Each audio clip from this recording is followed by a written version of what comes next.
We're going to look at the differences between the Supernote A6 X2 Nomad and the reMarkable 2, and which one is really the best digital minimalist tablet.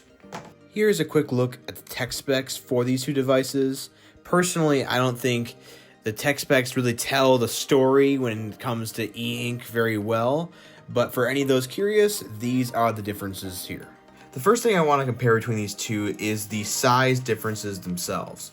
So the reMarkable is going to be a 10.2 inch screen, where the Supernote is going to be an 8.7 inch screen. So definitely a lot smaller here on the Supernote and more surface area on the reMarkable 2. So if I had to give either one of these an advantage in portability, I would probably give it to the Supernote Nomad, just because it is a bit smaller footprint.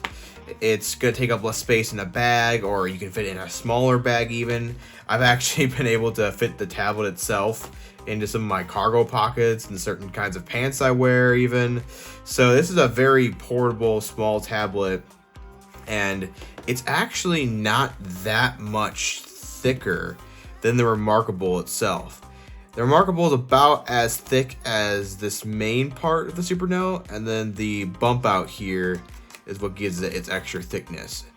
But considering this has a user replaceable battery and an upgradable micro SD card, this thing is pretty thin. I will give it that. So there's a lot of advantages to this slightly thicker design. So for size, I'm going to give actually both one of these a point, just because this one beats it in portability and this one just obviously beats it in surface area to write. So moving right along with that, we're going to go right into the build quality of these devices. And at first glance, you're going to look at this reMarkable 2 tablet and think this thing is the most beautifully made device ever created. And it kind of is, because this super thin, world's thinnest tablet design with the aluminum all around it and this frosted glass and the glass in the front, it is gorgeous. It is very, very well designed. It feels impossibly thin when you're holding it. You question what this thing is and how they fit any technology in here every time you hold it. I cannot get over the feeling of this in my hands. It's amazing. So moving over to the Supernote, it's definitely not like it's poorly designed. It's very intentionally made the way that it is. So it is plastic versus metal, and that's intentional. So it has a little bit of give at certain points. It's more user-friendly as far as like easy to replace. You can just pop off the back panel here. I'm not going to do it right now, but and then you can access the battery, the micro SD card slot, all of those things, and it's very durable. So you can drop it on something and it's not going to fall apart. Where I get scared sometimes when I hold this thing, is if I drop it or move it any way the wrong way or throw it in my backpack too hard, I am a little nervous the thing's gonna break. I have heard some horror stories of people's reMarkables 2 breaking on them pretty easily. Obviously, this one isn't mine, this is my brother's, but he hasn't broken it yet, so it's not like it's super fragile, but it's still not as durable as the Supernote for sure, because this thing's made to be able to be beaten around a little bit and last for a long time. So that's definitely an upside here. But as far as just the quality and how good it feels in the hand, the reMarkable 2 does have that and just wins there. So I probably will give the build quality point to the reMarkable just because of how amazing that feels. Alright, so moving into a bit more software focused features now, we're going to talk about the ease of use between these two devices. So the reMarkable is known for being a very paper-like tablet, as far as it's very intuitive, it feels just like paper, it's not trying to do anything fancy, it's just you write on the thing, or if you get this keyboard case, you can type on the thing. And that's pretty much all the reMarkable is trying to do and all it does. But the Supernote does allow for some more integration with other platforms, and it does have side loading now, so it can do a little bit more than the reMarkable, but is that easier to figure out and easier to understand, easier to use. Let's talk about that. So as far as using the software, both of these devices have really good tutorials that come out of the box that teach you the gestures and everything like that. And on the Supernote, if you ever forget those gestures, you can go right up here, go to settings, and then all you gotta do is do display and input, gestures, and then this is where it shows you what you have set as your dominant hand, some eraser and lasso preferences if you want to switch around what those tools do, and then your gesture guide, and that is this document here that shows you all the different kinds of gestures here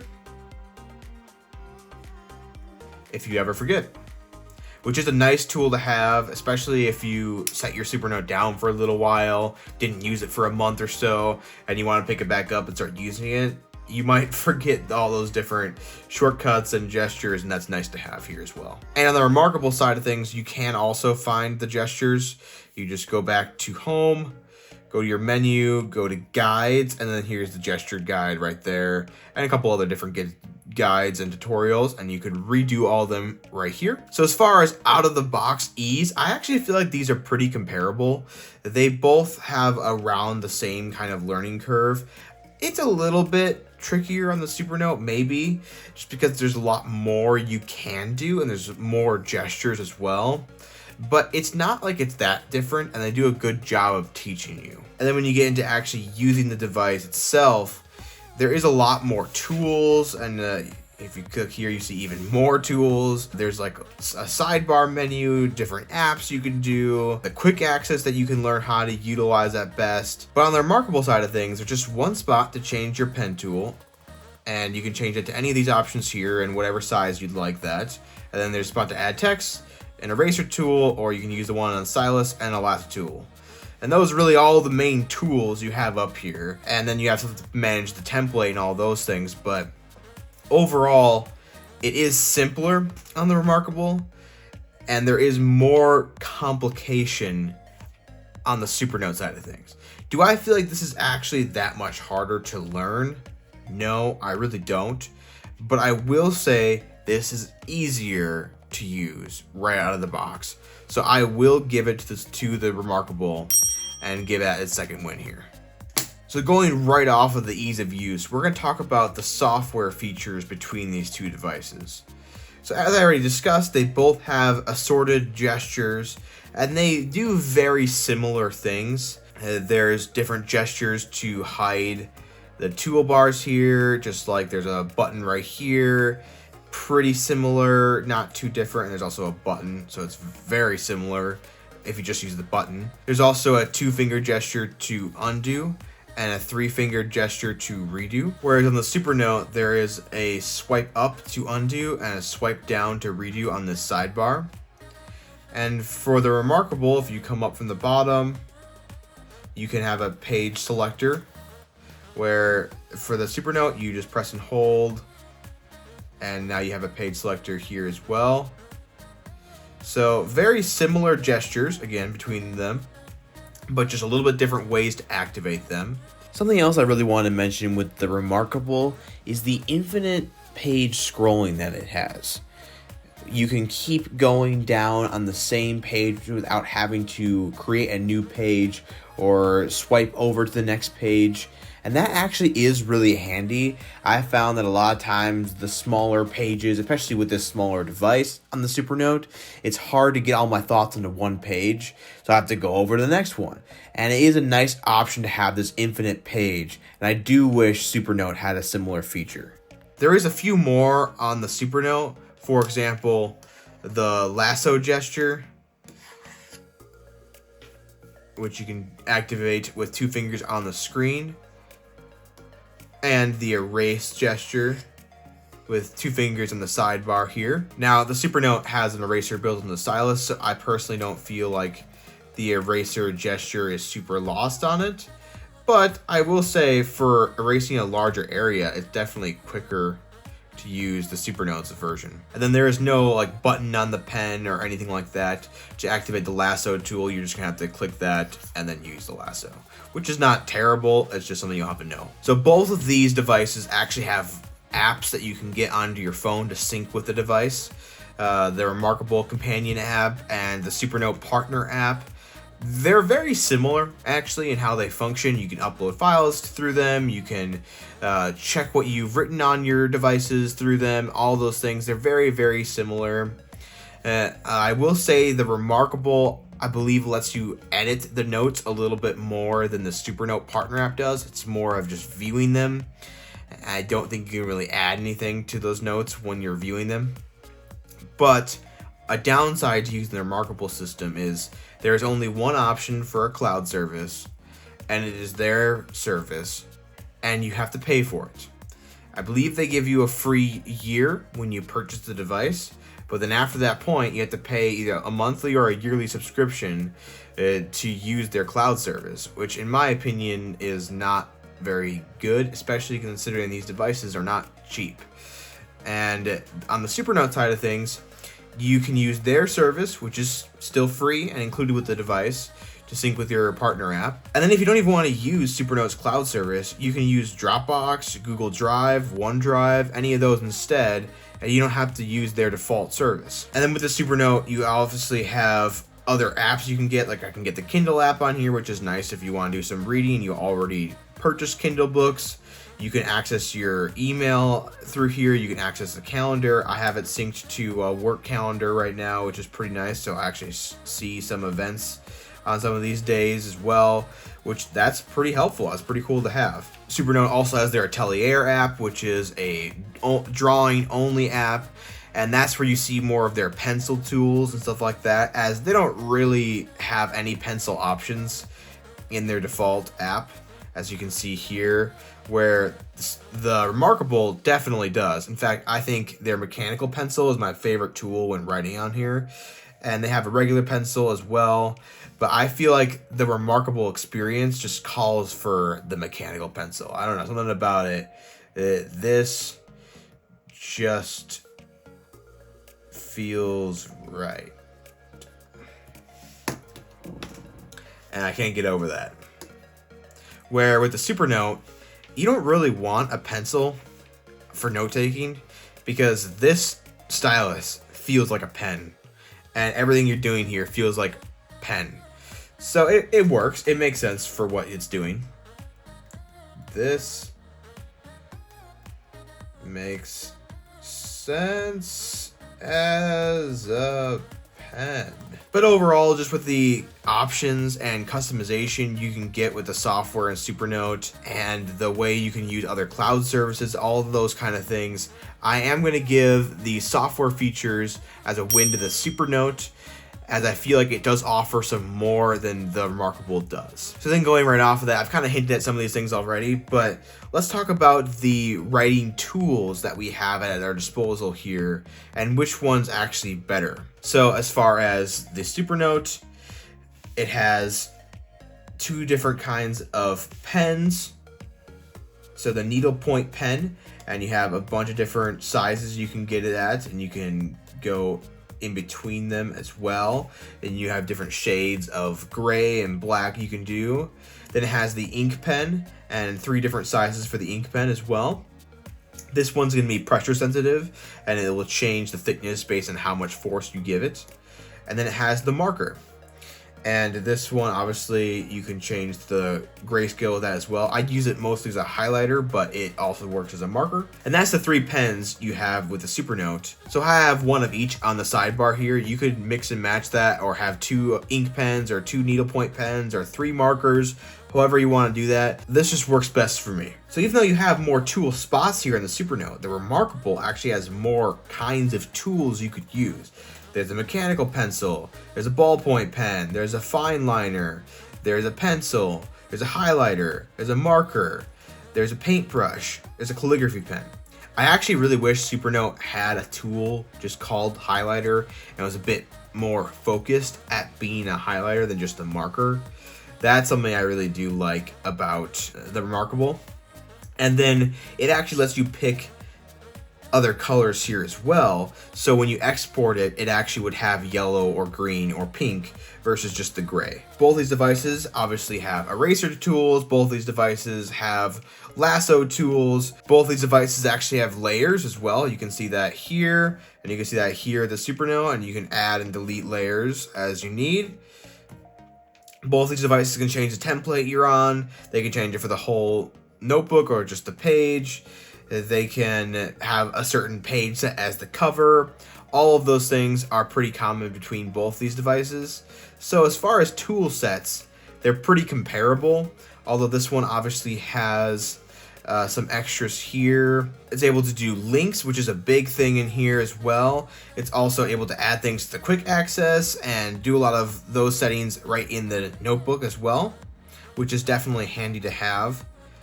And it has a couple different ways of creating basically tag equivalents or things that are probably more powerful than tabs. So with the Supernote, I could take this line right here and turn it into a header by just using the lasso tool and clicking H. Let's make that a header. And now it appears as a header in this table of contents section. That is not at all on the reMarkable. There's nothing equivalent to that. It can't do anything like this. This is very helpful, especially if you have very long notebooks that you do. If you do 80, 100 page notebooks, this is really nice to have. And I love using this in the Supernote. It's probably why I don't think I can ever use the reMarkable software again for me personally, because I use this so much. You can also turn certain words into keywords, so you can turn them into search terms. And then if you draw a star on a page, they'll all appear here. So it's kind of like tagging the page. But I find that their system is just better than just having tags. And I don't think I can go back to just a tag system. And the very last thing I want to touch on is actually the link system in the Supernote as well, which is this option here. And you can turn to a link, and then you can link it to another page. So let's say I want this to go to page 2. And you just tap on it, you're on page 2. So obviously, just having it turn the next page for you is not the most powerful use of this tool, but you can have this link to a completely different section of your notebook. You can have this link to other notebooks. This is very, very powerful, and you can really create some dynamic notebooks with this feature, where again, this is just not replicated in the reMarkable at all, and there's nothing really like it here. Even looking at both of them, when you use the lasso tool on some text, the amount of tools that is on the Supernote is double or more of what's on the reMarkable. It can do handwriting conversion, which actually is nice to have just built into the lasso tool. But this one has the linking, headings, keywords, adding to a calendar, and then obviously the cut, copy, and move, which the reMarkable doesn't have a move option. So if you want to move to another page, you have to cut it and then go to that page and paste it there. So in my opinion, as far as the writing tools, I'm going to also give this as a win to the Supernote, as it just offers a little bit more while still having all of the essentials that the reMarkable has as well. Lastly, I want to talk about the writing feel between these two tablets, as that's very important when looking for an e-ink device. And I saved this to the end because I really wanted to show how these two tablets are kind of wanting to accomplish slightly different goals, especially when it comes to the writing feel. So they both have textured screens. They both have very snappy and fast latency. Let's see if I can show them side by side here. Basically no delay with either of them.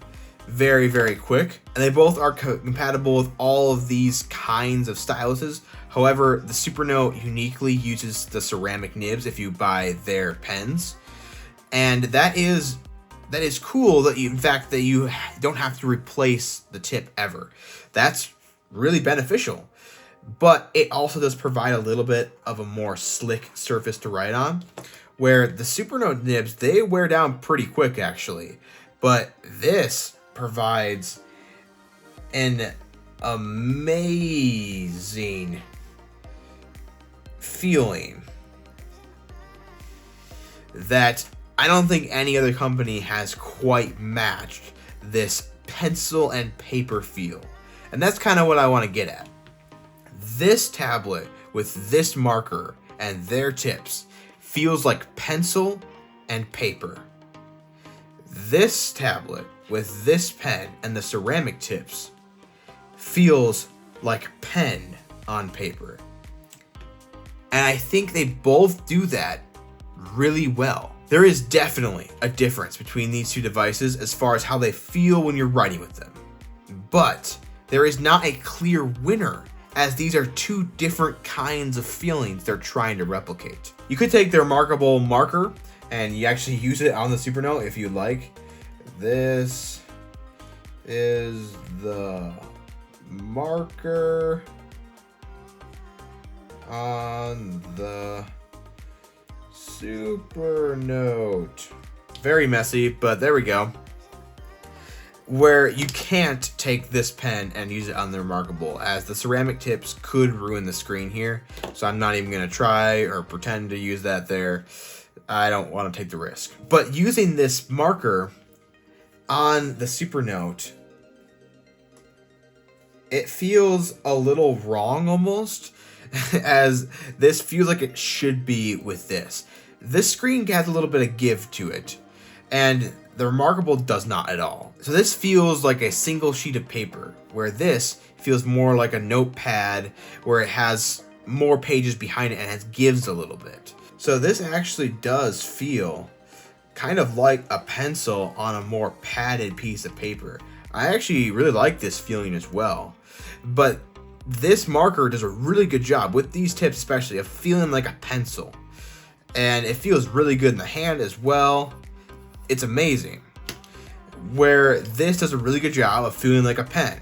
And this feels like a pen, especially writing on the Supernote here. So again, two different kinds of feelings. Both very well replicated, at least in my opinion. So I am gonna give it a draw, because I don't think I can pick a clear winner of writing feel between these two. So in my opinion, both these devices, really good. They're both going to offer you digital minimalism. They're both going to be very nice to have. They're both going to have a great writing feel, and they're both going to have very easy to use software. So which one do I personally recommend? Personally, the Supernote. Only because its build makes it have a lot more longevity, with just being able to be upgradable, be able to have expanded storage. It also comes with 32 gigabytes versus 16 gigabytes on the reMarkable. Just gives you a little more flexibility, a little bit more room to grow, but not everyone's gonna like a smaller device. Now there is an A5X2 coming out soon, and that will be a pretty good rival to the reMarkable 2. But for now, if you're wanting a bigger device that's digital and minimal, the reMarkable 2 is very, very good, and you're not gonna feel disappointed with that purchase. It feels amazing to write on this thing, and it is a fantastic device. And I was happy to be able to use it for several months before I ended up giving mine away. And this is a hard comparison, because these devices are both very good. But again, personally, I'd go with the Supernote. But I also know that that's a decision that not everyone's going to make. So this is a good choice, and I can still highly recommend a reMarkable 2 right now. Thank you for watching, and as always, comment below with any questions you have about the video. If you think I missed something in this comparison, let me know, and I'll try to make a follow-up. And obviously, I don't own this device, so I'll have to try to figure that out and borrow either my dad's or my brother's again for it, but I'm sure I could do something like that. So please let me know if there's something else you want to see compared. And as always, if you're curious about any of the gear I have, they're all gonna be linked below. And if you want to see the full e-ink playlist that I have so far, that's gonna be linked below. And if you want to support me, there's gonna be a link to basically donate a little bit so I can keep making these videos. That would be fantastic. And thank you for watching. I really appreciate any input you have to give. So please be talking in the comments below. I will respond. I will talk back. We'll have a great time in the comments.